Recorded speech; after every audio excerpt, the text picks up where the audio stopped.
দিন দিনই বাড়ছে ভুট্টা আমদানি। পাইকারি বাজারে বিক্রি হচ্ছে ৩২ টাকা দরে, সরবরাহ করা হচ্ছে ফিড মিল এবং খাদ্য প্রক্রিয়াজাত শিল্পে। ব্যবসায়ীরা বলছেন যে স্থানীয় পর্যায়ে উৎপাদন কম হওয়াতে এবার কিছুটা বাড়তি আমদানি হচ্ছে সেখানে, তবে বাজার স্থিতিশীল রয়েছে। সিলভার টিপ কন্ট্যাক্টে তৈরি নিরাপদ ও নান্দনিক ক্লিক সুইচ নির্ভরতা জীবন জুড়ে। হিলি স্থলবন্দর দিয়ে দিন দিন বাড়ছে ভুট্টা আমদানি। ডিসেম্বরেও এই বন্দর দিয়ে প্রতিদিন 15 থেকে 20 ট্রাক ভুট্টা আমদানি হলেও এখন হচ্ছে 80 থেকে 90 ট্রাক। ব্যবসায়ীরা বলছেন পশুখাদ্য ও খাদ্য প্রক্রিয়াজাত শিল্পে বাড়তি চাহিদার কারণে আমদানি বাড়ছে। দেশের ভুট্টাটা মোটামুটি কমে গেছে, যেটা স্টক ছিল স্টকগুলো সব বিক্রি করে দেওয়ার পর বর্তমানে দেশি ভুট্টা খুব কম। বিভিন্ন ফিটমেলের মাল যাচ্ছে, যেগুলো ফিটমেলের বন্ধ ছিল সেগুলো চালু হচ্ছে, এতে ওই ফিটমেলগুলো মালটা নিচ্ছে, এর কারণে মনে করেন চাহিদাটা বাড়ছে। 2 মাস ধরে ভারত থেকে ভুট্টা আমদানি বাড়তে শুরু করেছে।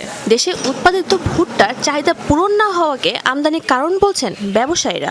আমদানি অনেক বেশি, মাল যাচ্ছেও প্রচুর, মালের চাহিদাও আছে। চিটাগাং দিয়ে অনেক শিপে আসে, সেটা চাহিদা কিছুটা পূরণ হয়।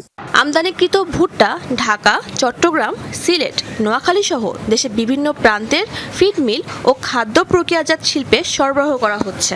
পাইকারি পর্যায়ে প্রতি কেজি বিক্রি হচ্ছে 31 থেকে 32 টাকায়।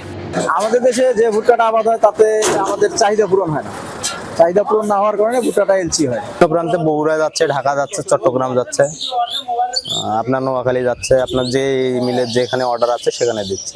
জানুয়ারি থেকে হিলি স্থলবন্দর দিয়ে ভারত থেকে 687 ট্রাকে 28,160 টন ভুট্টা আমদানি হয়েছে। আদায় শেষে এখান থেকে রিলিজ হয়েছে। এখানে আগের তুলনায় ভুট্টার আমদানি আগে দিনে 2-4 গাড়ি আসতো, এখন 50-60 গাড়ি, জানুয়ারি মাসে 50-60 গাড়ি পর্যন্ত দিনে ভুট্টা আমদানি হইতেছে।